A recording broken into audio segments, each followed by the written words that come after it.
Salve, salve! Tudo bem? Seja muito bem-vindo, seja muito bem-vinda. Meu nome é André Barbieri, sou professor no nosso preparatório Somos OAB, né? 21º exame de ordem chegando, um pouco mais de 20 dias para a prova.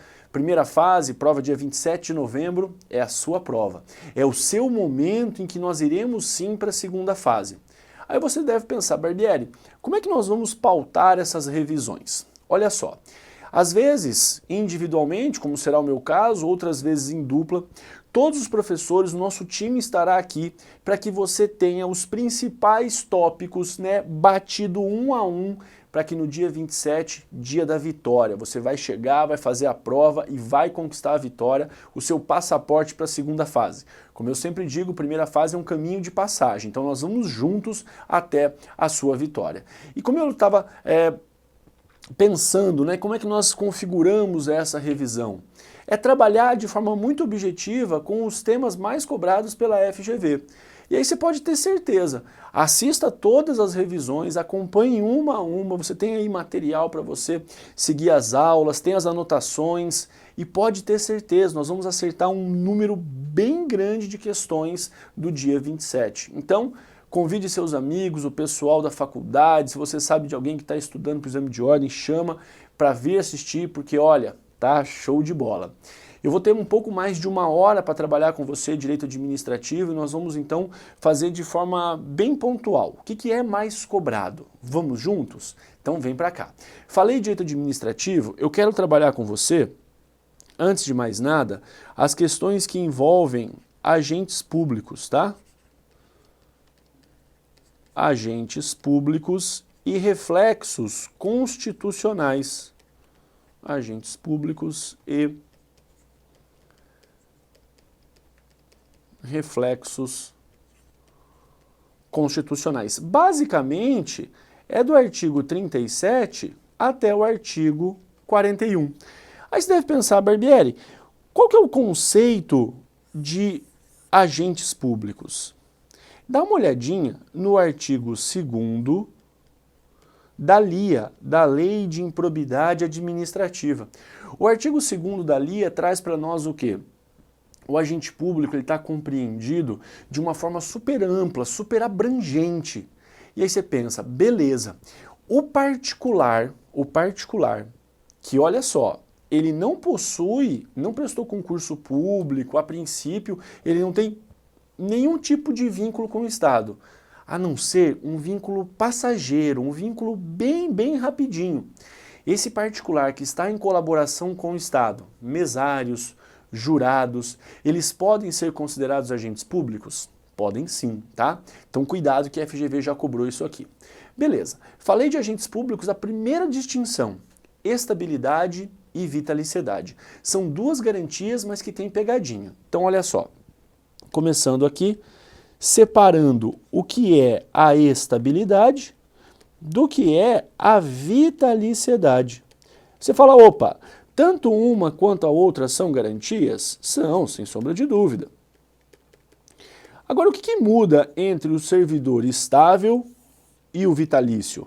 Será que tem diferença? Tem diferença sim, ó. A estabilidade, eu não quero que você decore. Então, olha só, marca comigo o S. A estabilidade, ela é uma garantia no serviço, na administração pública. Por isso que muitas vezes o servidor estável, ele vai de um canto para o outro dentro da administração, porque é amplo mesmo. Já a vitaliciedade não, é bem restrita. A vitaliciedade, ela é uma garantia em que nós visualizamos, marco o C agora, dentro do cargo. Então a vitaliciedade é uma garantia no cargo. Beleza. Aí você pensa assim, mas e aquele tal período de estágio probatório? Para a estabilidade, 3 anos de estágio probatório. Artigo 41 da Constituição Federal. Já para a vitaliciedade, 2 anos de estágio probatório. 2 anos de EP. 2 anos de estágio probatório. No fundo, nós podemos concluir que nós temos 2 períodos de estágio probatório no Brasil. 3 anos para aqueles aprovados no concurso que buscam a estabilidade e 2 anos para quem busca a vitaliciedade. Juízes e promotores, então, vitalícios, por exemplo, tá ok? Uma vez vitalício, como é que você perde a vitaliciedade? Por sentença judicial transitada em julgado. Cuidado, não basta apenas uma decisão judicial. Tem que ser a decisão judicial com trânsito em julgado, aquela que está revestida da imutabilidade. Uma vez estável, pelo artigo 41, pode perder a estabilidade de 3 formas. Mas cuidado com o artigo 169, parágrafo 4º. Nós temos 4 hipóteses pelas quais é possível perder a estabilidade. Perde-se a estabilidade também pela sentença judicial transitada em julgado, tal qual a vitaliciedade. Perde-se a estabilidade pelo processo administrativo disciplinar, o PAD. Perde a estabilidade pelas avaliações periódicas de desempenho, então se reprovou na avaliação periódica de desempenho, perderá a estabilidade. E ainda temos a possibilidade de perder a estabilidade pelo chamado corte de despesa pública. O corte de despesa pública está lá no artigo 169, parágrafo 4º da Constituição Federal. Artigo 169, parágrafo 4º da Constituição Federal. O que acontece? O Estado não pode gastar mais do que o teto com o seu pessoal, ativo e inativo. E se ele gastar mais do que o teto, o que acontece? Corta cargos em comissão, se não resolveu, corta quem está em estágio probatório, e se não adiantou, corta quem está já com a estabilidade. É possível? É perfeitamente possível. Então, cuidado, eu tenho 3 hipóteses do artigo 41, mais uma 4ª hipótese, que é do artigo 169, parágrafo 4º, enquanto que a vitaliciedade por sentença judicial transitada em julgado. Perceba que tanto uma quanto a outra são garantias, mas a vitaliciedade diria que é uma garantia que é mais cheirosa, é mais bonita, né? A estabilidade, você mesmo estável, pode perdê-la num número muito maior de hipóteses do que a vitaliciedade. Primeiro quadrinho, na tela, tranquilo. Vamos para frente? Agora nós temos que falar o seguinte, ó. Perceba aqui a pegadinha. Eu falei para você da avaliação periódica de desempenho. Essa avaliação lhe retira a estabilidade. Agora, no mesmo artigo 41, lá no parágrafo 4º, nós temos que lembrar o seguinte, ó. Aprovação prévia em concurso público. Beleza. Mais 3 anos de estágio probatório, 3 anos de EP. Só com isso eu já sou estável? Não.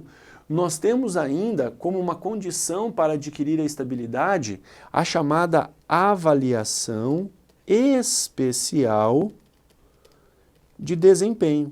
Avaliação especial de desempenho. Agora sim, você soma esses 3 requisitos e ao final nós temos a estabilidade. Então, muito cuidado, porque de um lado eu tenho a avaliação especial de desempenho, artigo 41, parágrafo 4º, e ela lhe dará a estabilidade, e do outro lado eu tenho a avaliação periódica de desempenho. Reprovado nessa avaliação, você vai perder a estabilidade. Joia? Vamos na sequência. Ponto de número 2 agora. Vamos falar do que diz respeito ao direito de greve e sindicalização. Então, direito de greve e direito de sindicalização. O que acontece aqui? Ó? Vamos montar um outro quadro. Imagina você que a FGV coloca a seguinte afirmativa. Todo e qualquer agente público tem direito à greve, tem direito à sindicalização. Não tem não. Cuidado com essa pegadinha, nós vamos separar de um lado o militar, do outro lado o servidor público civil. Então vem para cá e coloca aqui para mim o militar. E do outro lado, vamos lá visualizar o servidor público, para reforçar a ideia, né, o servidor público civil. O que acontece? A Constituição, e aí você pode aqui separar embaixo, ó, direito de greve, direito de sindicalização. Beleza.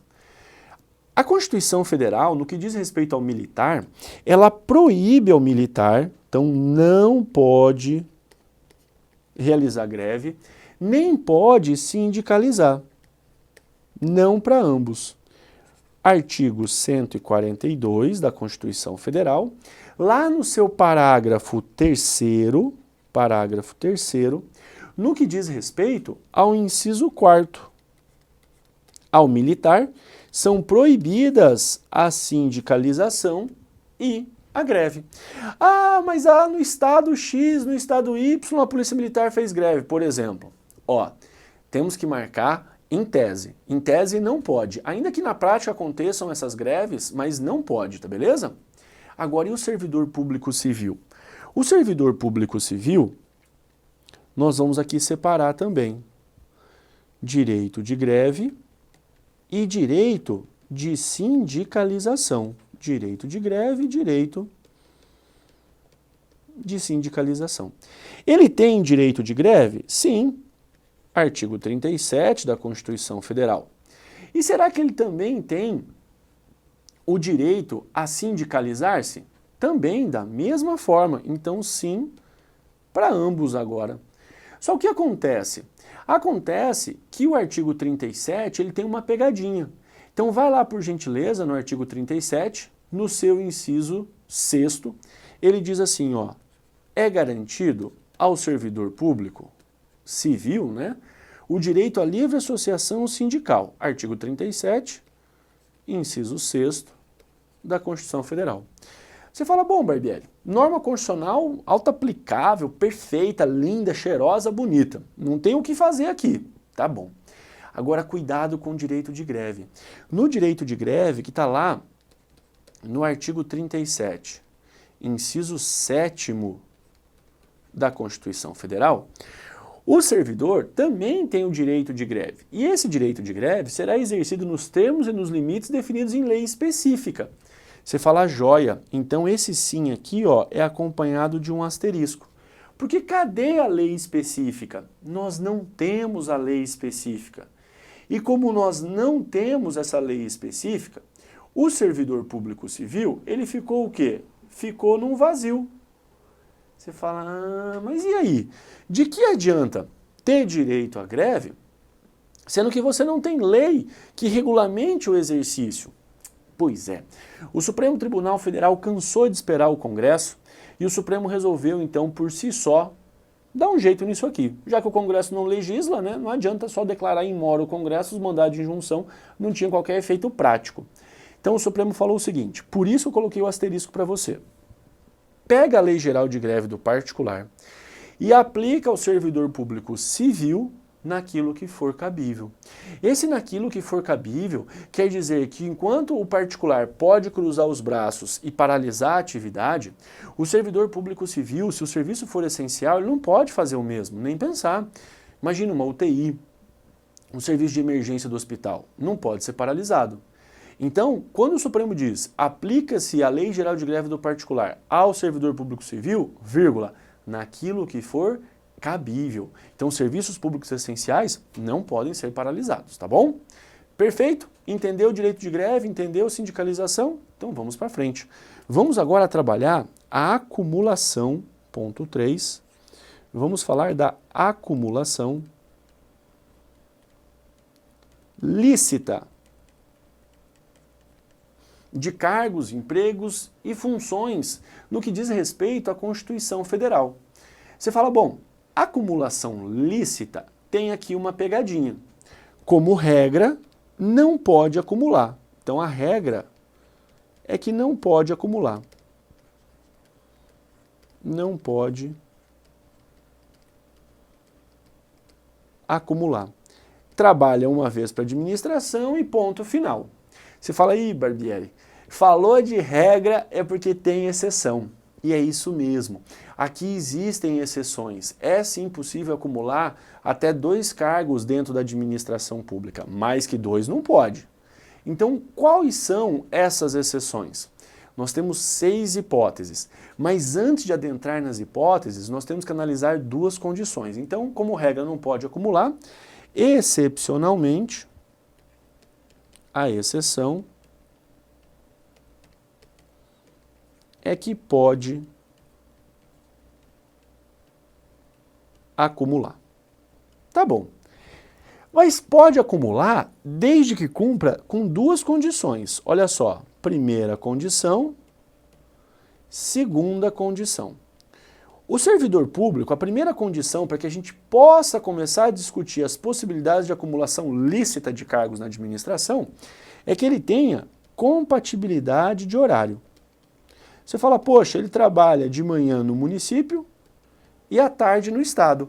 A princípio, ele tem então compatibilidade de horário? A princípio tem, moleza. Agora não basta só a compatibilidade de horário. Ele tem que respeitar, então respeito, ao teto remuneratório do STF. Pouco mais de 30 mil reais hoje. Quando soma a remuneração do cargo A mais o cargo B, não pode superar quanto ganha o ministro do STF. Beleza? Você fala, Barbieri, ok, eu tenho compatibilidade de horário, eu sou servidor público, tenho compatibilidade de horário, somando as minhas 2 remunerações, eu não ultrapasso o que ganha o ministro do STF. Então agora nós temos aqui as 6 hipóteses. Primeira hipótese, segunda, terceira. Primeira hipótese, 2 cargos de professor. Então ele é professor na rede pública municipal de manhã e ele é professor na rede pública estadual à tarde ou à noite. 20 horas no município, 20 horas no estado. Joia, perfeito. Agora pode ser que ele seja professor e pesquisador, cientista.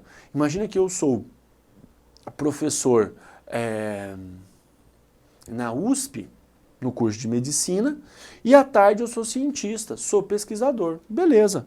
Então pode ser um de professor, mais um de cientista pesquisador. Joia, tranquilo. É o chamado técnico ou científico, né?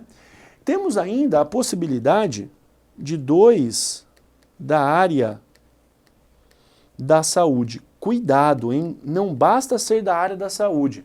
2 da área da saúde, vírgula, com profissões regulamentadas. Com profissões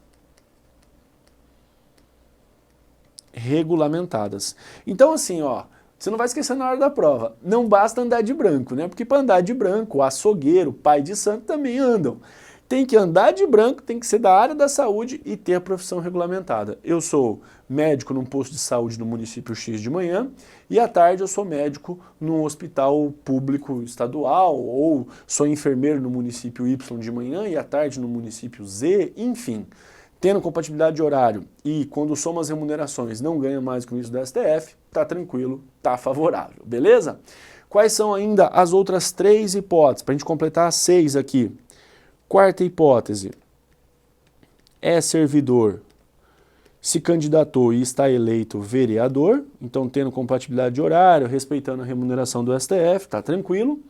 E também nós temos aqui uma outra, que é o juiz que resolve dar aula numa universidade pública, por exemplo, juiz, desembargador. E o que vale para o magistrado, vale para o Ministério Público. Membro do Ministério Público, promotor de justiça, procurador, que também é professor numa universidade, numa instituição pública de ensino. Perfeito? Então estão aqui as 6 hipóteses de acumulação lícita. Vamos fazer o seguinte, aproveita esse cara aqui, ó, e traz ele para cá. Vamos abrir um próximo quadro? Então agora, nós saímos da acumulação lícita, que está lá no artigo 37, inciso 16, e nós vamos trabalhar com o artigo 38. Mas antes disso, cuidado com o artigo 37 no seu inciso de número 17. A proibição de acumular, vale a pena notar, ela é super ampla. Não pode acumular em nenhuma relação com o Estado, nem na administração pública direta, nem na indireta, é bem abrangente. Então coloca aqui, ó, já que a regra é que não pode acumular, artigo 37, no seu inciso 17. A proibição de acumular estende-se a empregos, funções, abrange autarquias, fundações, empresas públicas, da economia mista, todo mundo que envolve o Estado. Agora, vamos lá para o artigo 38, montar o nosso próximo quadro. O servidor que é vereador. Então, o que acontece no artigo 38? Nós vamos trabalhar com o servidor e o mandato eletivo. Então, olha só, servidor público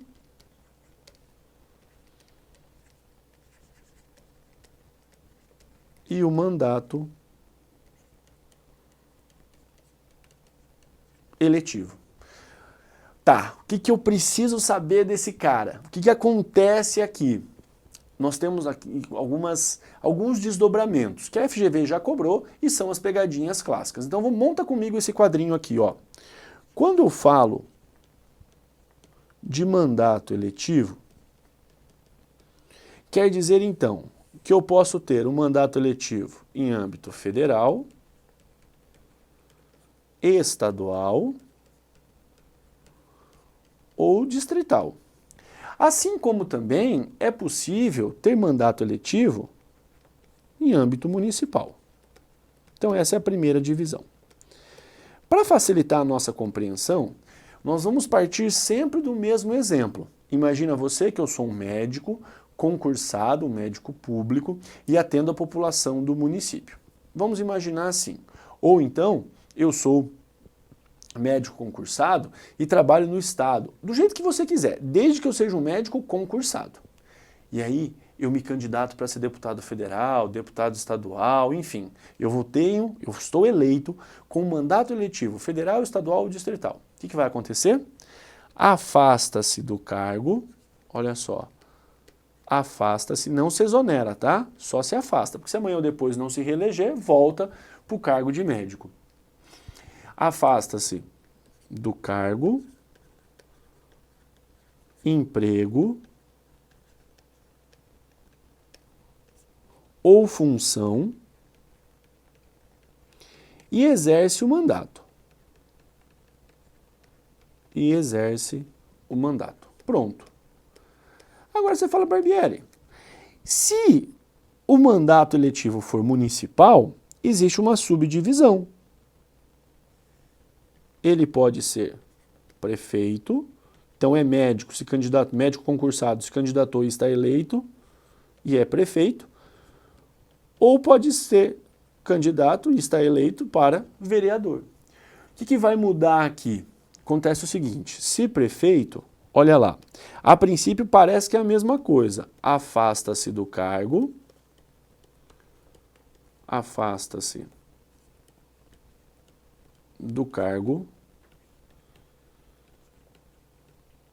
emprego ou função, você fala, ué, tudo igual? Na verdade, ele vai se afastar, mas é facultado a ele optar pela remuneração. Afasta-se do cargo, emprego ou função e opta pela remuneração. Eu ganho mais sendo médico concursado ou agora enquanto prefeito eleito do município? Vamos analisar o caso concreto. Agora, e se for vereador? Tem nova subdivisão. O vereador, existe a possibilidade dele ser servidor e não ter compatibilidade de horário. Então, ele é servidor e vereador sem compatibilidade de horário. Assim como também, ele pode ser servidor e vereador com compatibilidade de horário. Se ele tiver compatibilidade de horário, fica fácil. Você já viu. Remuneração 1 mais remuneração 2. ele soma as remunerações, né, com compatibilidade de horário. Agora, e sem compatibilidade de horário, o que vai acontecer com ele? Sem compatibilidade de horário, ele fica igual ao prefeito. Afasta-se do cargo, emprego ou função e vai optar pela remuneração. Beleza? Lembra também que para qualquer caso, esse afastamento que nós estamos aqui estudando, para exercer mandato eletivo, é como se o tempo de serviço cumpre com todos os efeitos legais. Artigo 38, já no seu inciso 4º. Só que tem uma pegadinha. Tem uma situação que você tem que tomar cuidado com a prova. Exceto para quê? Para promoção por merecimento. É óbvio, não tem como eu aferir a promoção por merecimento se o sujeito não está trabalhando, né? Está lá exercendo o mandato eletivo. Entendeu? Então, o artigo 38 nós já dominamos e vamos para frente. Artigo 38 da Constituição Federal. Agora o ponto de número 5, nós vamos falar de um outro tema que é muito cobrado pela FGV, que é a administração pública. Vem comigo? Então olha só, nós vamos falar agora da organização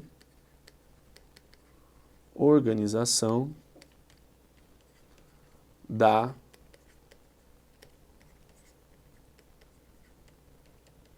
administração pública. O que nós temos que saber aqui, ó? Nós precisamos visualizar o artigo 37, inciso 19 da Constituição Federal. Precisamos também do artigo 173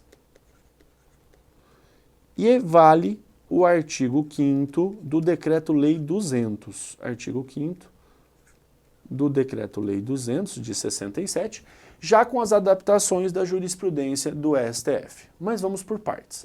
Falei de administração pública, vale a pena lembrar desse quadro resumo.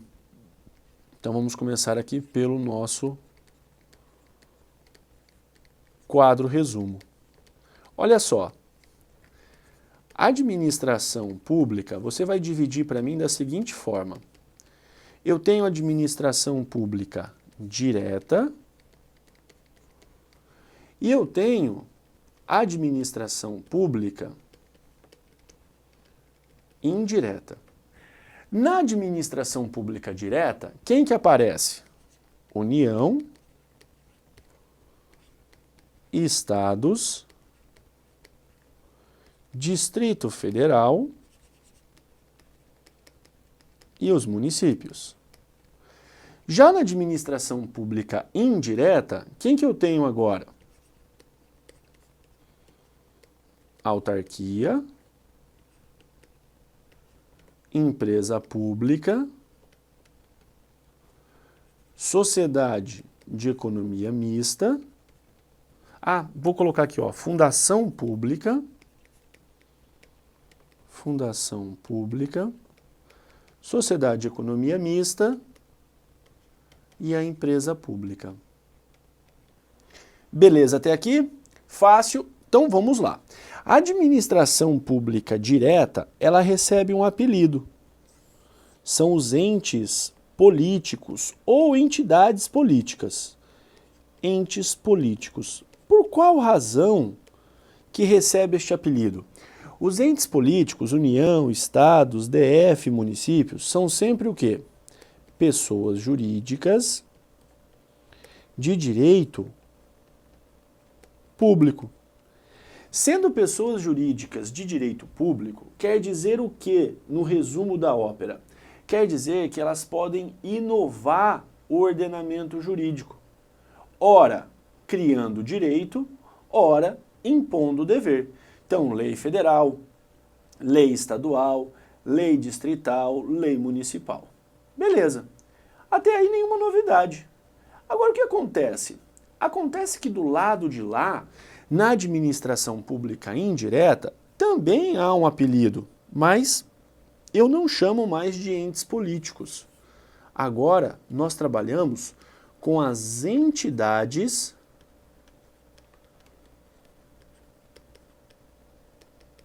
administrativas. Entidades administrativas.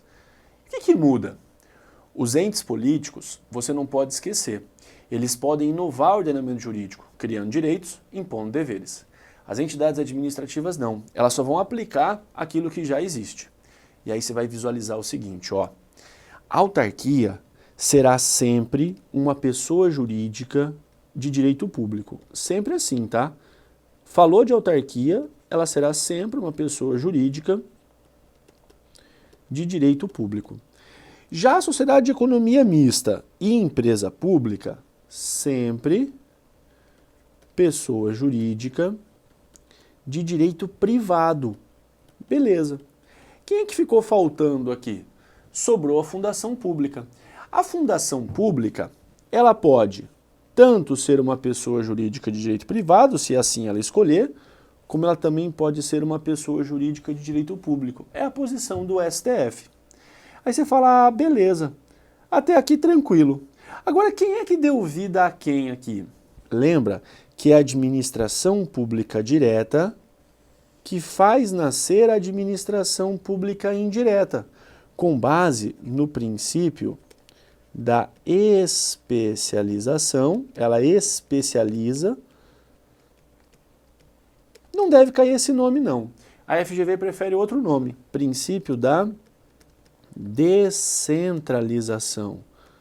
Princípio da descentralização. Moleza? Então, quando a administração pública descentraliza, nós temos, de um lado, a administração pública direta dando vida à administração pública indireta em qualquer dos níveis, federal, estadual, distrital ou municipal. O que você vai lembrar?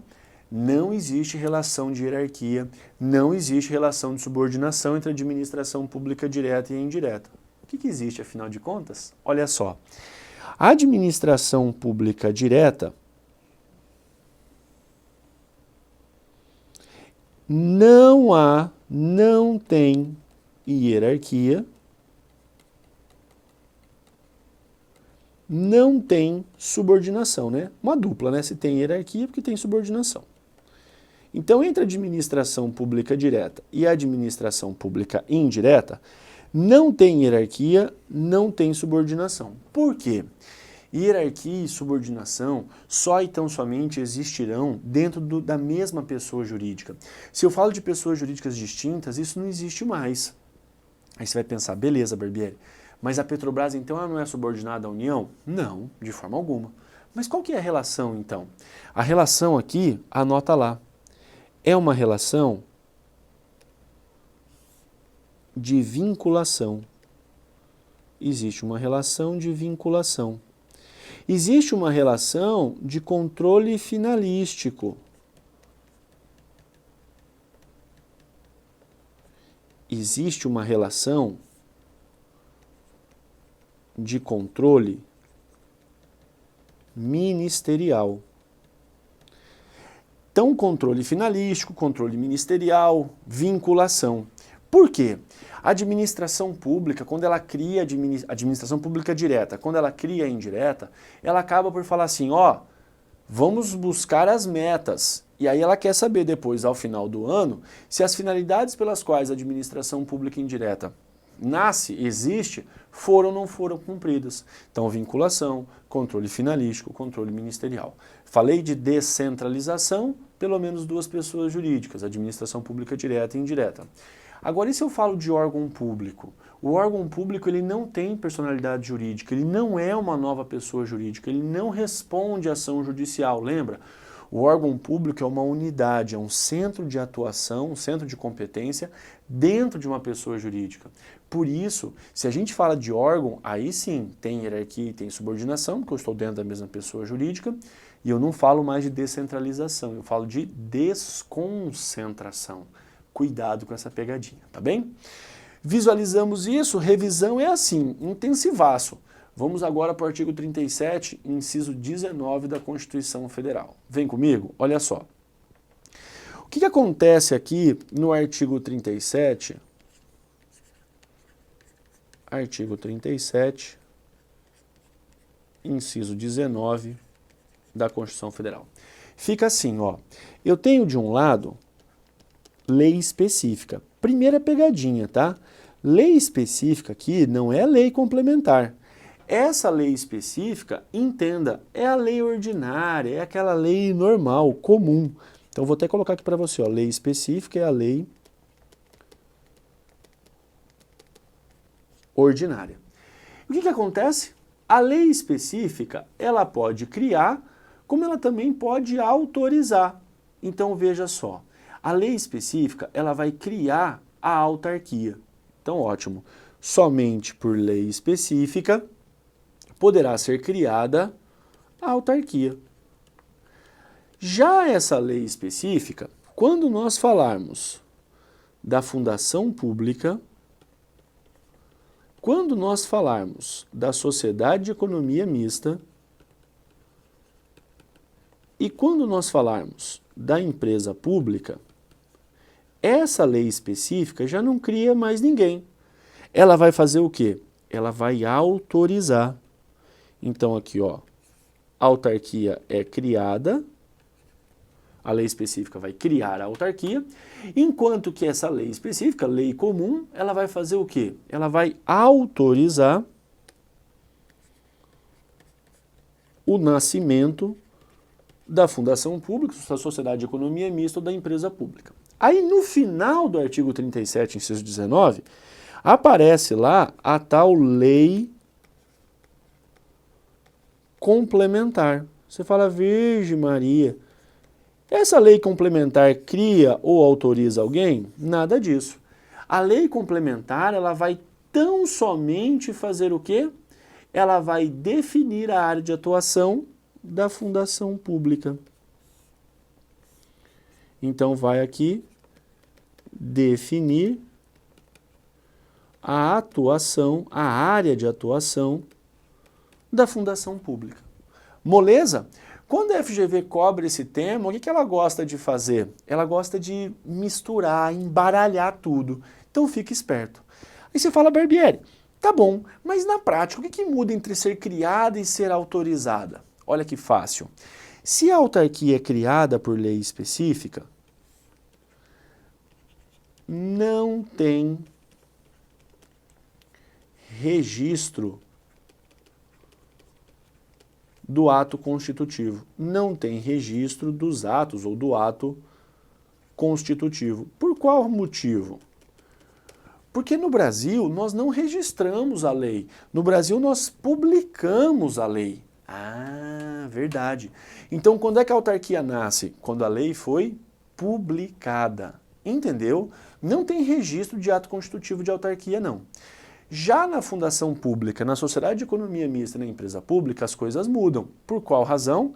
Porque agora, se elas são autorizadas, então tem registro do ato constitutivo. E onde é que eu vou registrar? Ou no cartório competente ou na junta comercial, porque você lembra aqui que a sociedade de economia mista e a empresa pública elas serão sempre pessoas jurídicas de direito privado e podem explorar atividade econômica. Tranquilo? Fácil? Beleza. Agora eu quero estudar com você só administração pública indireta. Vamos juntos? Letra C. Nós vamos agora nos preocupar com a administração pública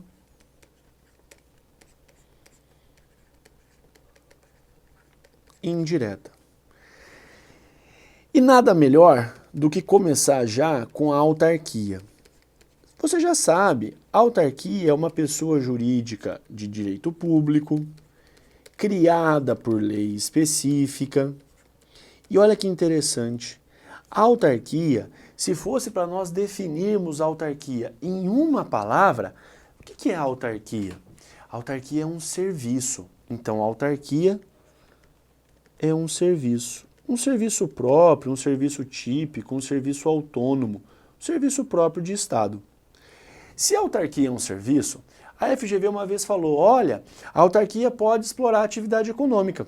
Não pode não. Quem explora atividade econômica não é a autarquia presta um serviço. E a autarquia é igual o coração de mãe. Sempre cabe mais gente. Cuidado com os desdobramentos. Eu tenho aqui, ó, autarquia primeira espécie, autarquia comum, também conhecida por autarquia administrativa. Você fala, Barbieri, qual é essa autarquia? Exemplo clássico, INSS. O INSS é uma autarquia comum, é uma autarquia administrativa. Aí você fala, tá, e o que acontece? É a autarquia clássica, criada por lei específica, pelo princípio da simetria, ela é extinta por lei específica, e sempre será uma pessoa jurídica de direito público, aquele papo todo. Agora, e se eu coloco algum tipo de poder? Será que vai continuar sendo uma autarquia comum? Não, não. Agora, nós vamos visualizar a chamada autarquia que ela tem em regime especial. Por que autarquia em regime especial? Como eu lhe disse, pensa uma autarquia comum, uma autarquia administrativa, que de repente nós vamos turbiná-la. Ela vai ter algum poder especial, alguma prerrogativa, e ela deixa então de ser autarquia comum. Exemplo clássico das autarquias em regime especial, as agências reguladoras. Agências reguladoras. Anvisa, ANAC, Anatel, elas podem o quê? Podem normatizar aquele mercado, podem fiscalizar. Então, cuidado, cuidado, porque aqui nós temos pegadinha. Qual é a natureza jurídica da autarquia, ou melhor, né, qual é a natureza jurídica da agência reguladora? É uma autarquia, mas não é uma autarquia comum, é uma autarquia em regime especial, porque elas estão mais distantes da administração pública direta, os seus diretores têm mandatos por prazos determinados, elas podem até mesmo aplicar sanções naquele determinado nicho de mercado, fiscalizar, normatizar, enfim, existem especificidades que daí a lei que criou cada uma das agências reguladoras traz o rol de suas características próprias. Anvisa, ANAC, Anatel, ANA, ANTAC, por aí vai. Depois eu tenho quem? Terceira espécie, eu tenho aqui a fundação autárquica,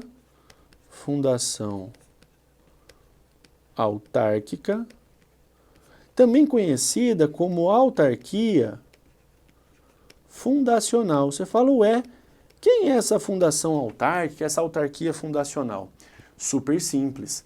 Lembra naquele nosso esqueminha que a fundação pública pode se constituir como uma pessoa jurídica de direito público ou de direito privado?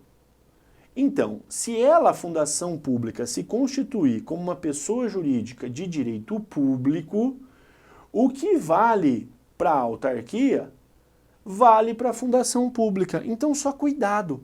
A fundação pública, ela opta. E aí, se cair na sua prova, fundação autárquica, autarquia fundacional, nada mais é do que essa fundação pública que se constituiu como uma pessoa jurídica de direito público. Mas lembre-se, por artigo 37, inciso 19 da Constituição Federal, a fundação ela é sempre um desdobramento, né, de alguém que é autorizada por lei específica, igual eu lhe mostrei aqui, tendo na lei complementar aquela que define a sua atuação. Moleza. Vamos para frente. Depois disso, nós temos a autarquia geográfica. Autarquia geográfica, também conhecida como autarquia territorial. Você fala, ué, o que é uma autarquia geográfica ou uma autarquia territorial? Atualmente não existem mais, mas nada impede que possa no futuro, né, voltar a existir. Exemplo clássico, quando nós falávamos dos territórios, ou seja, qual é a natureza jurídica do território? Simples, o território nada mais, nada menos era do que uma autarquia. Território de Rondônia, território do Acre, hoje estados da federação. Então, cuidado. Se você prestou atenção, no nosso primeiro quadro resumo de organização da administração pública, o território não está nem na administração pública direta, como nem na administração pública indireta. O território é o quê? É uma espécie do gênero autarquia. Então ele está lá representado pela autarquia. Como eu disse, né, coração de mãe, sempre cabe mais um. E por fim, quinta espécie, nós temos aqui os conselhos de classe as entidades profissionais, conselhos de classe, entidades profissionais. Aí você vai me perguntar, Barbieri, Conselho Regional de Medicina, de Fisioterapia, de Contabilidade e por aí afora. Então, são espécies do gênero autarquia? Sim. Precisam contratar pessoas por concursos públicos, compram por licitação, prestam contas ao Tribunal de Contas e por aí vai. Só que toma cuidado. Tem uma entidade que representa uma categoria profissional que não é autarquia. A OAB, né? Então lembra aqui, ó, menos a OAB. A OAB, nas palavras do Supremo Tribunal Federal, ela é o quê? Ela é uma instituição ímpar. Ela é sui generis. Você fala, virgem, o que é isso? Ela é sui generis, quer dizer, não se parece com nada, ninguém é igual a ela. Ela é mais ou menos igual ao ornitorrinco. Tem bico de pato, anda igual pato, você jura que é pato. Até se perguntar para o ornitorrinco é perigoso ele falar que ele é pato, mas não é, é ornitorrinco. Então a OAB, ela não faz parte do Estado, ela não é obrigada a licitar, ela não é obrigada a fazer concurso público, ela não presta contas ao Tribunal de Contas. Perfeito? Então lembra, falei de autarquia, autarquia é serviço. Depois disso, nós temos quem? Nós temos a fundação pública. Já a fundação pública, ela não é um serviço. A fundação pública, ela é um patrimônio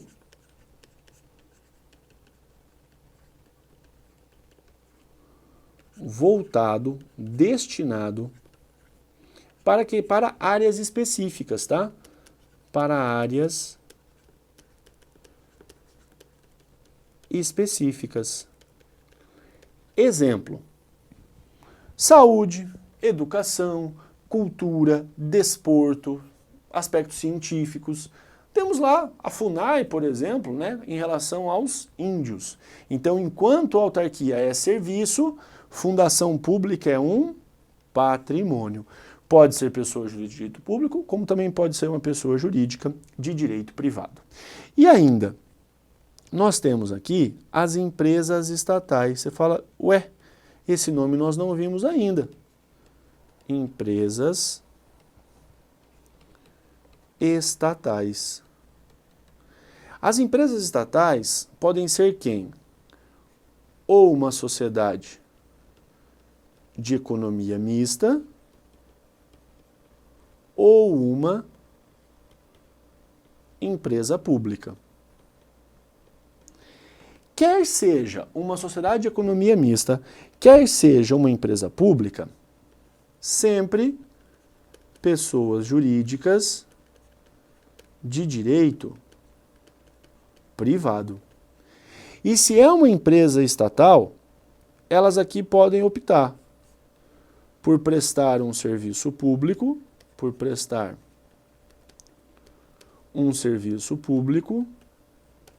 ou então por explorar atividade econômica,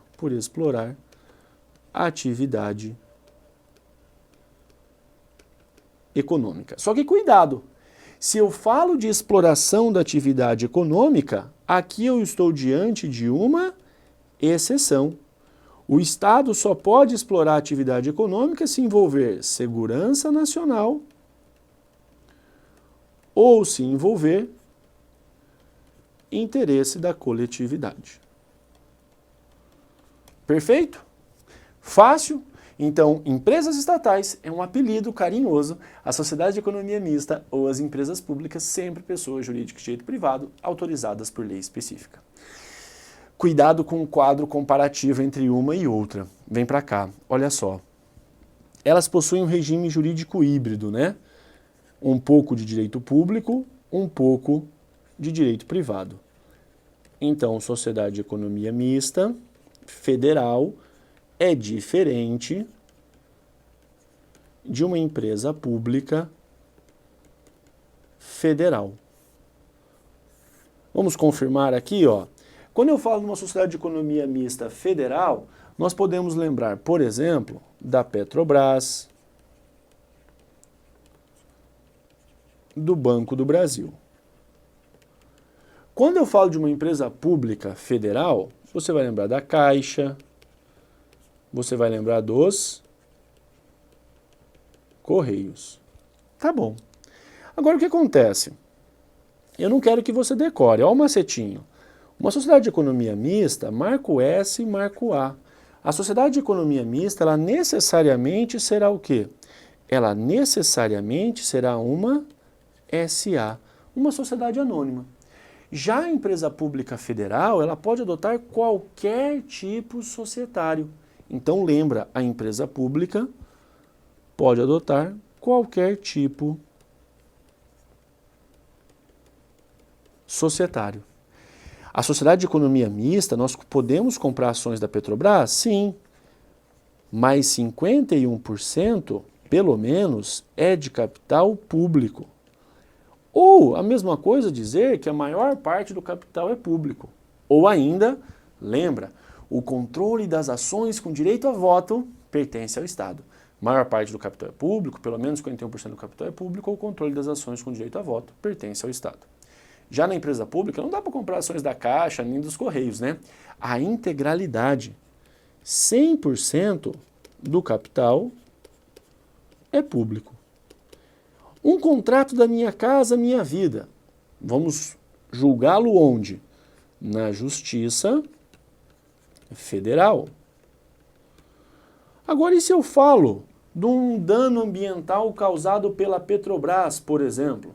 Um contrato do Banco do Brasil. Não mais na Justiça Federal. Agora, a Sociedade de Economia Mista Federal é julgada pela Justiça Estadual. Moleza até aqui? Fácil.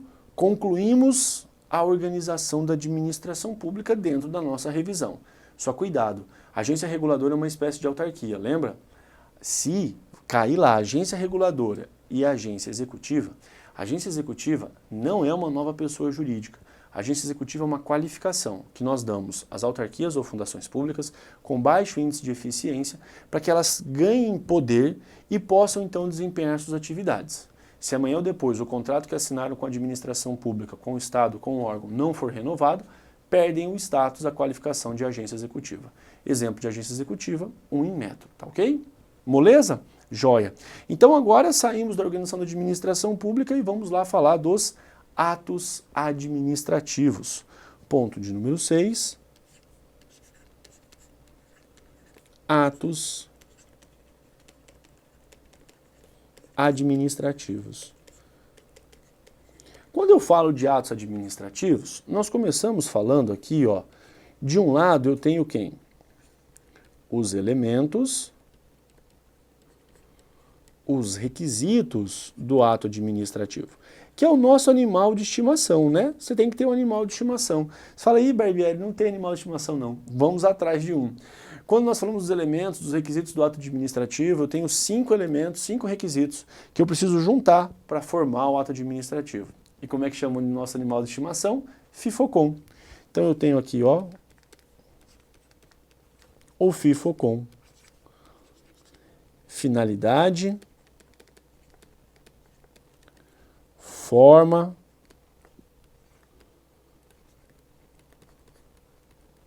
competência,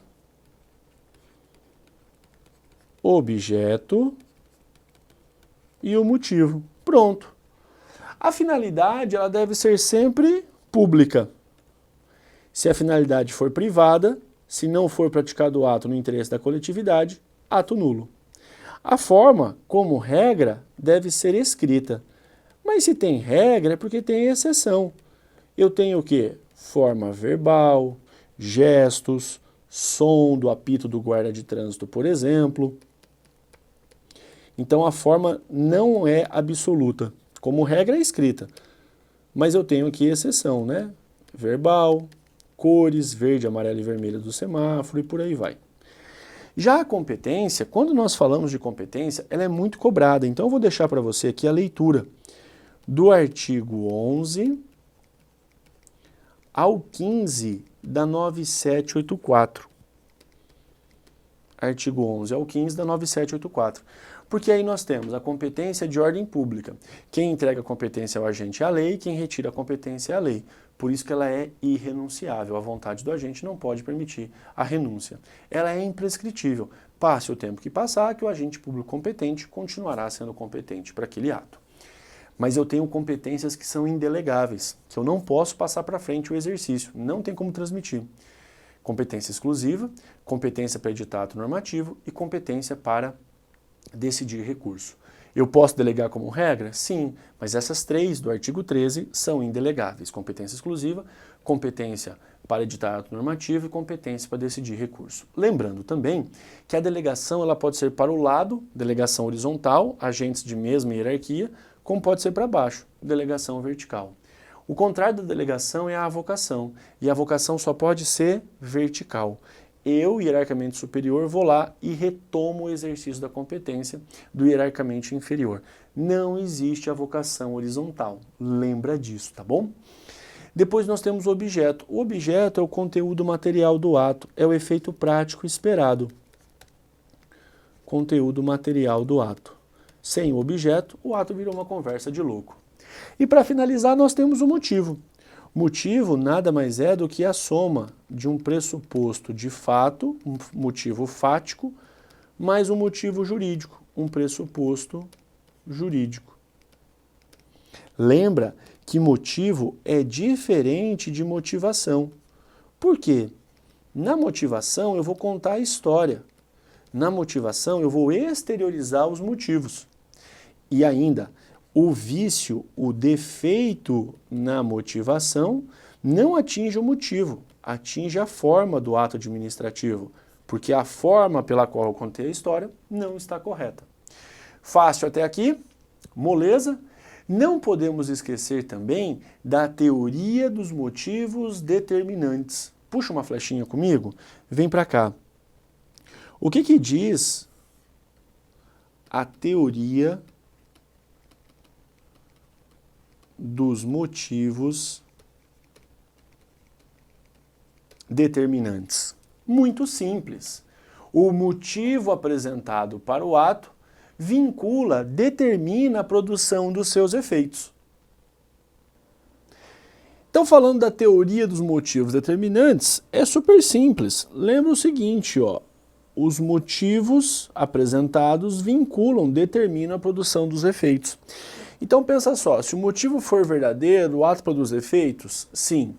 Se o motivo for falso, mentiroso, o ato produz efeitos? Não também. Então motivo verdadeiro, ato produz efeitos. Motivo falso, ato não produz efeitos e acabou. Não era obrigado a motivar, mas motivaram o ato, aplica-se a teoria dos motivos determinantes da mesma forma, tá ok?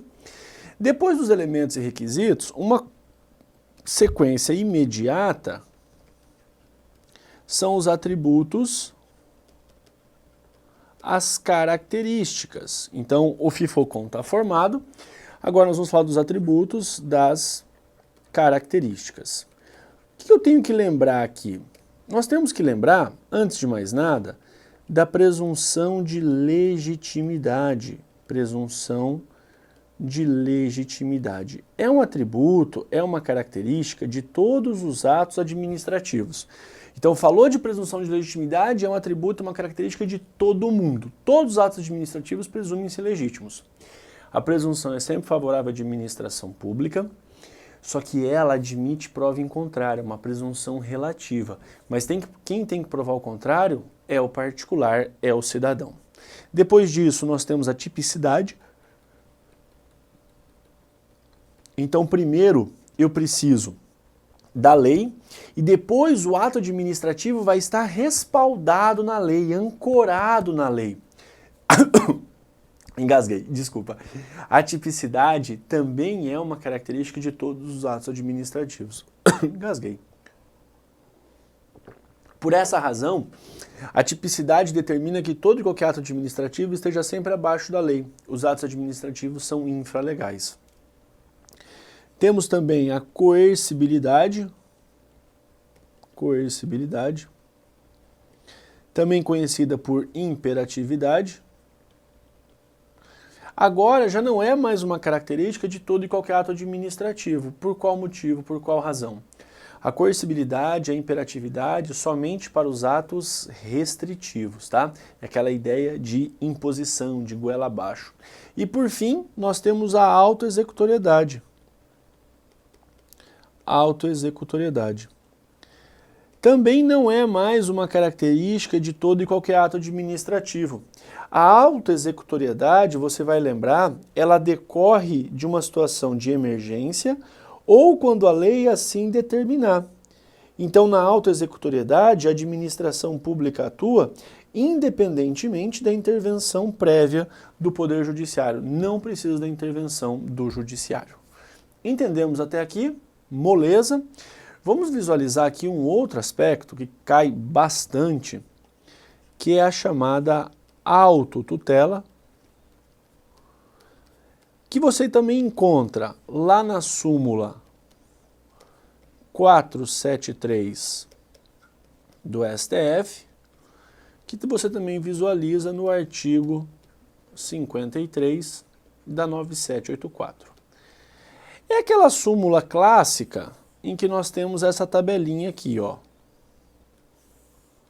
Então eu coloco quem,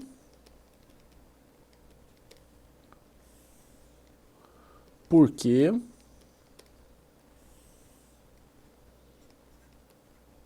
prazo,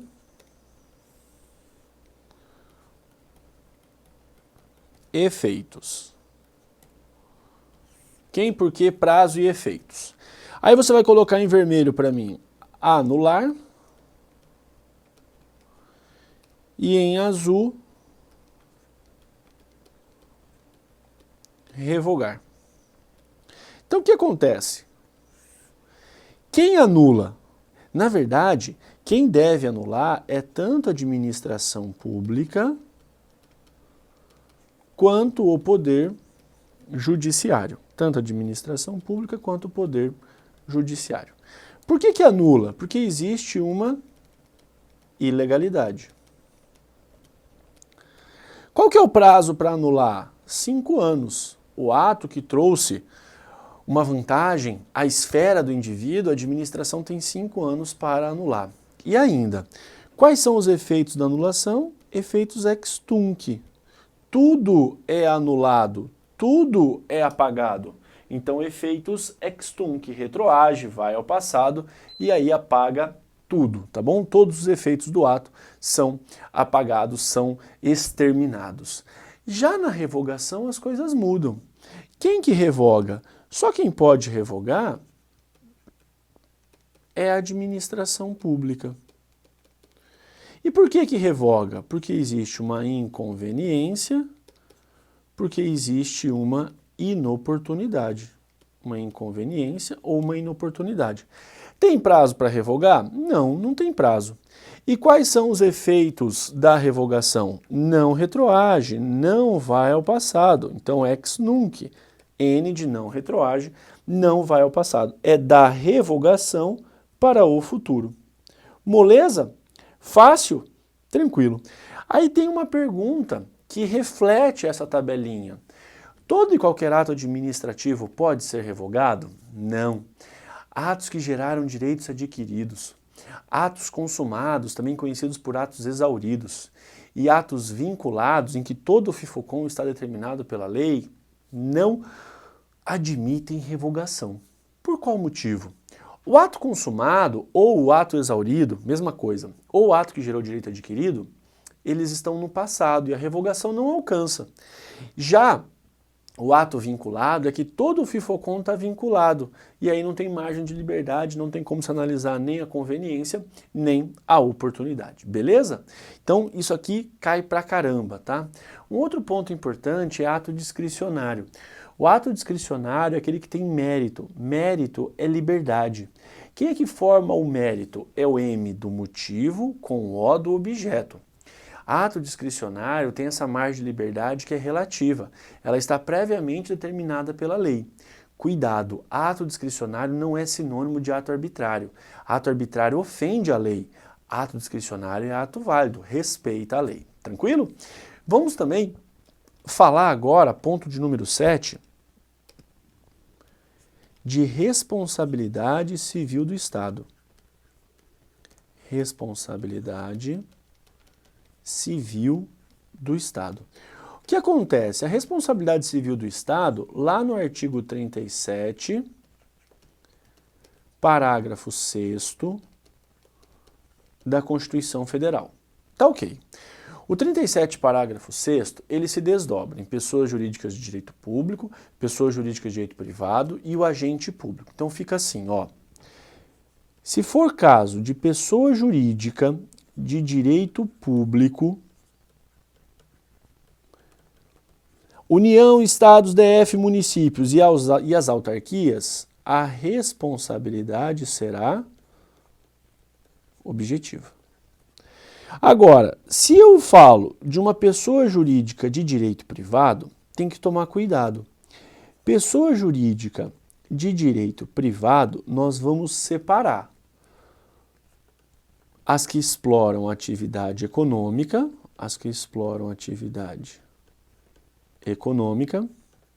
e as que prestam serviço público, e as prestadoras de serviço público. Se for uma pessoa jurídica de direito privado que presta um serviço público, concessionárias, permissionárias de serviços públicos, a responsabilidade também será objetiva. Beleza. Se for quem explora atividade econômica, manda lá para o direito privado, não nos interessa. Agora, cuidado. Cuidado com o agente público. A responsabilidade do agente público é sempre uma responsabilidade subjetiva. Responsabilidade subjetiva. Ele só será responsabilizado se demonstrado o dolo, vontade livre e consciente da prática do ato, ou a culpa, negligência, imprudência, imperícia, aquela inobservância de um dever de cautela. Tá ok? Nós podemos concluir da seguinte forma. Olha só essa tabelinha aqui, ó. Um resuminho. Fica assim, ó.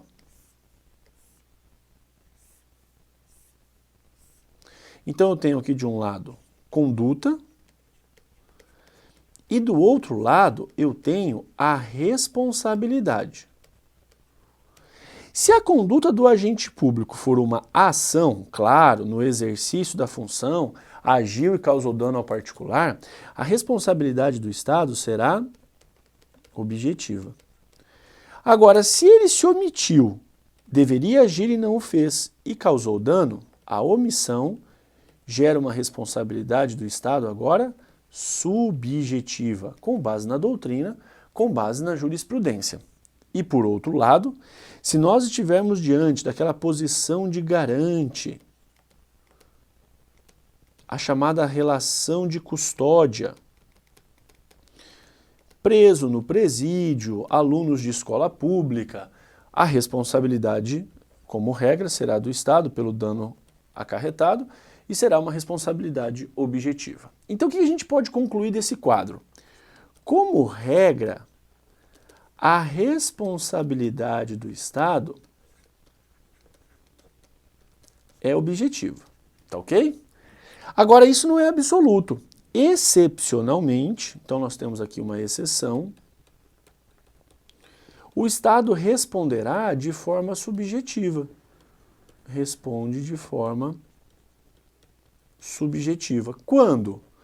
Quando envolver caso de omissão, a omissão do Estado que causa dano, responsabilidade subjetiva, ou quando envolver o agente público. Perfeito? Então, nessas hipóteses, nós estaremos diante da exceção. Um outro desdobramento importante para a sua prova é o seguinte, ó. Responsabilidade civil vira e mexe aparece. Quando o agente público não está exercendo a função, está de folga, feriado, está de férias, e aí ele se envolve numa confusão lá qualquer. Se ele está fora do exercício da função, ele não representa o Estado não tem responsabilidade. Agora, e se o agente público está exercendo a função? Se ele estiver exercendo a função e causar um dano ao particular, o Estado tem responsabilidade, mas a vítima move a ação contra o Estado. E o Estado, se condenado, vai mover uma ação regressiva contra o agente público verdadeiro causador do dano. E o agente público, ele responde de forma subjetiva, concorda? Então é o Estado que tem que provar que ele, agente público, agiu com dolo ou culpa. Entendeu isso aqui? É a tal da dupla garantia, né? O agente público só responde em ação regressiva e cabe ao Estado ainda provar que ele agiu com dolo ou culpa. Fácil, moleza. Então agora eu quero trabalhar com você outros temas que vira e mexe aparecem.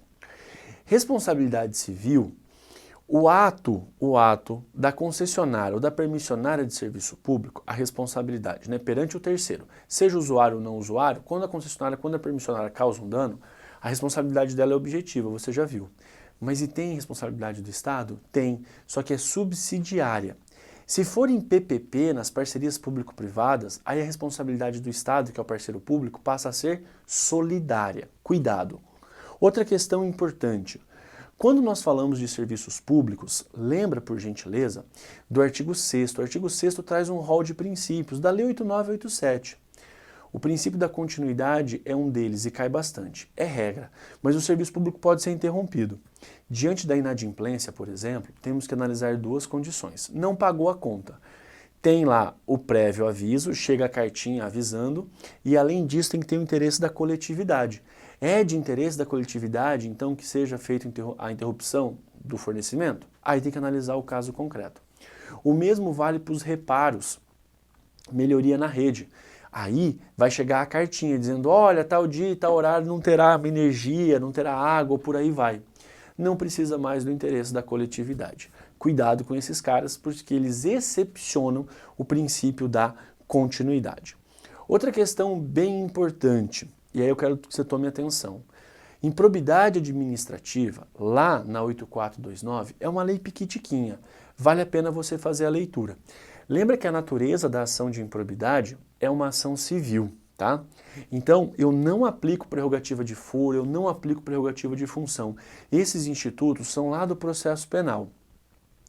Quem pratica um ato de improbidade pode responder por uma ação civil, uma ação penal, uma ação na esfera, né, em âmbito administrativo, inclusive acarretaria a demissão do agente público, e também pode responder uma sanção política, suspensão do direito de votar e ser votado.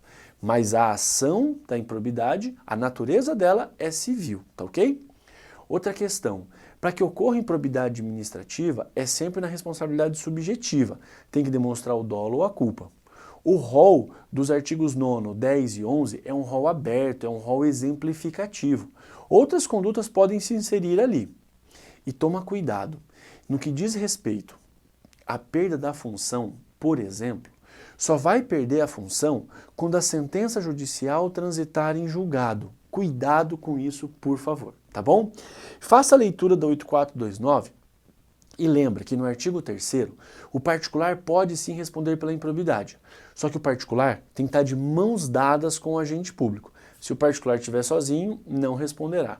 Ele estando de mãos dadas, quer dizer que ele tem benefício direto ou indireto. Quer dizer que de alguma forma ele colaborou para o ato de improbidade. E aí sim, ele responderá com o agente público. Perfeito? Bom, eu espero que você tenha gostado da revisão. Foram os principais pontos, né?